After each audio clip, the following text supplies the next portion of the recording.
अस्सलाम वालेकुम।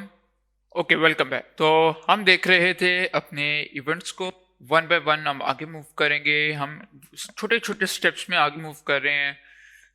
अब इस वीडियो में हम क्या देखेंगे? इस वीडियो में हम देखेंगे कैसे जो फंक्शन है वो एज अ वैल्यू हम अपने प्रॉप्स को पास करेंगे, क्योंकि हम इवेंट की बात करें तो हम देखेंगे कि इवेंट्स में जब भी हम इवेंट्स के अंदर कैसे एक फंक्शन को एज अ वैल्यू एक प्रॉप को पास करेंगे।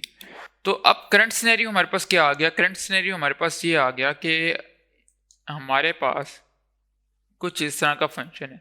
मैं इस पर क्लिक करता हूँ, ये यहाँ पे लर्न एंड अर्न एक दफ़ा कंसोल डॉट लॉग कर देते। लेकिन इशू क्या है? इशू हमारे पास ये है कि मैं चाहता हूँ कि मैंने यहाँ पे लिखा डायनामिक कंटेंट, या मैं यहाँ पे कुछ भी लिख देता हूँ, लाइक मैं यहाँ पे फंक्शन लिख देता हूँ। ऑलराइट, मैंने यहाँ पे लिख दिया। बेसिक मेरा गोल क्या है आज इस वीडियो में? तो अभी हम ये नहीं करेंगे, लेकिन हम इसकी तरफ मूव करेंगे। बेसिक मेरा गोल ये है कि यहाँ पे मेरा डायनामिक कंटेंट आएगा। जस्ट लाइक कि मैं यहाँ पे कंपोनेंट्स को क्लिक करूंगा तो कंपोनेंट्स का कंटेंट आ जाएगा। मैं JSX में क्लिक करूंगा तो JSX का कंटेंट आ जाना चाहिए। मैं इधर प्रॉप्स को क्लिक करूंगा तो प्रॉप्स का कंटेंट आ जाना चाहिए। लेकिन मैं चाहता हूँ कि मेरे पास जो यहाँ पे ऑन क्लिक का फंक्शन है। अच्छा, अब यहाँ पे हमारे पास एक चीज़ और है कि जो हमारे पास ऑन क्लिक है ना, बटन जो है वो हमारे पास एक बिल्ट इन प्रॉपर्टी है। ऑलराइट, बटन हमारे पास इस तरह नहीं है कि लाइक हम कह दें कि हमने खुद कस्टम हमारा कंपोनेंट नहीं है। टैब बटन जो है वो हमारा कस्टम कंपोनेंट है, और हम चाहते हैं कि जो हमारा इवेंट है ना वो हमारा कंपोनेंट हैंडल करे। टैब बटन जो है वो इवेंट को हैंडल करें इंस्टेड ऑफ बटन। कि मैं चाहता हूं कि मैं टैब बटन पे क्लिक करूं तो वो मेरा काम हो। तो उसके लिए मैं क्या करूंगा? उसके लिए मैं यहाँ पे टैब बटन पे अगर मैं लगाता हूँ ऑन क्लिक का फंक्शन, लाइक इस तरह आप कह लें ऑन क्लिक, तो मेरा टैब बटन के अंदर ये वर्क नहीं करेगा। क्यों वर्क नहीं करेगा ये टैब बटन के अंदर? क्योंकि ये तो टैब बटन का कोई ऐसी प्रॉपर्टी है ही नहीं। टैब बटन के अंदर ऑन क्लिक की बिल्ट इन कोई ऐसी प्रॉपर्टी है ही नहीं। कोई टैब बटन तो मेरा डायनेमिक, मेरा कस्टम क्रिएट किया हुआ एक कंपोनेंट है ना। ये प्रॉपर्टी तो मेरी बटन की है, लिस्ट की है, या जो जिनको आप अपनी आसानी के लिए समझ लें कि हमारे जो HTML टैग्स हैं ये उनकी है। यहाँ पे आप इसको JSX एलिमेंट्स कह सकते हैं, बट आसानी के लिए कि ये तो हमारी HTML की प्रॉपर्टीज है ना।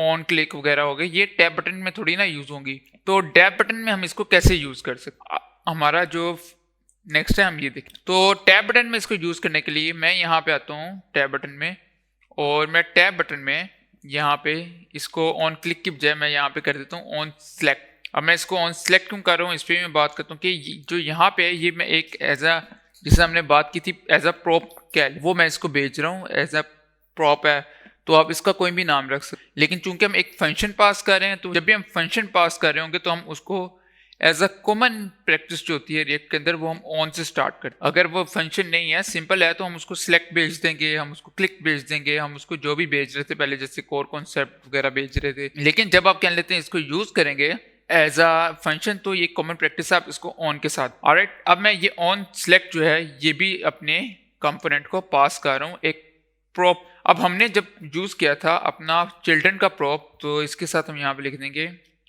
On select. अच्छा, अब यहाँ पे जो चिल्ड्रन है ना, या एक बात और क्लियर कर दूं, जो चिल्ड्रन है ना ये एक, इसको हम चेंज नहीं कर सकते। ये हमारा कंपलसरी, आप कह सकते हैं कि ये रिएक्ट की तरफ से आप इसको चिल्ड्रन को चेंज नहीं कर सकते। बट ऑन सिलेक्ट की जगह आप कुछ भी लिख सकते हैं। आप इसको सिलेक्ट लिख सकते हैं, आप इसको ऑन क्लिक लिख सकते हैं, व्हाट्सएवर जो आपको इसको लिख लें। ठीक, अब यहाँ पे ऑन क्लिक की जगह मैं यहाँ पे लिखूंगा, मैं अब यहाँ से हैंडल क्लिक को नहीं यूज कर रहा। मैं आपको एक दफा ये करता हूँ, उसके बाद समझाता हूँ कि बेसिकली यहाँ पे हो क्या रहा है।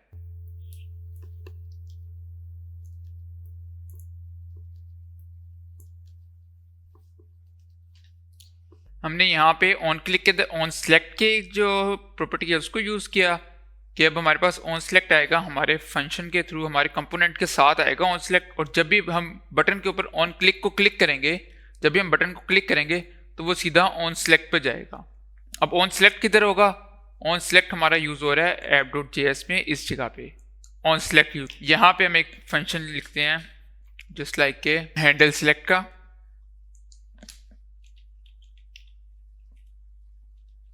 इसको भी आप कोई भी नाम दे सकते हैं। ऑलराइट, और जो हमने पीछे से अपना जो हमारे पास फंक्शन था यहाँ पे टैब बटन में ऑन क्लिक का, जो कि हैंडल क्लिक था, उसको अब हम यहाँ पे आके यहाँ पे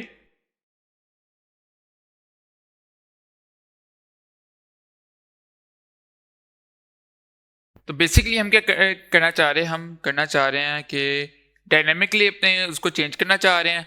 तो उसके लिए हमने अभी जो चीज़ देखी, हमने देखी कि हम किस तरह अपने फंक्शन को एज अ पैरामीटर कंपोनेंट को पास करते। तो अब आप देखें, इसको मैं अगर सेव करके हम देखें तो देखिए लर्न एंड सेलेक्ट आ रहा है। कैसे हो रहा है? हमने यहाँ पे फंक्शन लिखा अपनी ऐप के अंदर, और यहाँ पे क्यों लिखा? क्योंकि हम इसको नीचे यूज करेंगे अपना इस कंटेंट को चेंज करने के लिए। ऑलराइट, यहाँ पे हमने इस फंक्शन को इसलिए लिखा। अब हो क्या रहा है, जब भी कोई टैब बटन के ऊपर क्लिक करेगा ना, तो टैब बटन में ऑन सेलेक्ट के अंदर ये वाला फंक्शन हैंडल सेलेक्ट का फंक्शन रन होगा, ये हैंडल सेलेक्ट का फंक्शन रन होगा, और उसके बाद ये फंक्शन यहाँ पे ऑन सेलेक्ट में जाएगा, ऑन सेलेक्ट को यूज करेगा हमारा टैब बटन का ये ऑन। तो जब भी बटन पे क्लिक होगा तो पहले ऑन सेलेक्ट, सेलेक्ट से हैंडल सेलेक्ट, और फिर ये फंक्शन रन होगा, और फिर हम आगे आने वाली वीडियोस में देखेंगे किस हम अपने कंपोनेंट को चेंज करेंगे। तो ये चीज़ हम करने जा रहे हैं, और इसको मैं करता हूँ।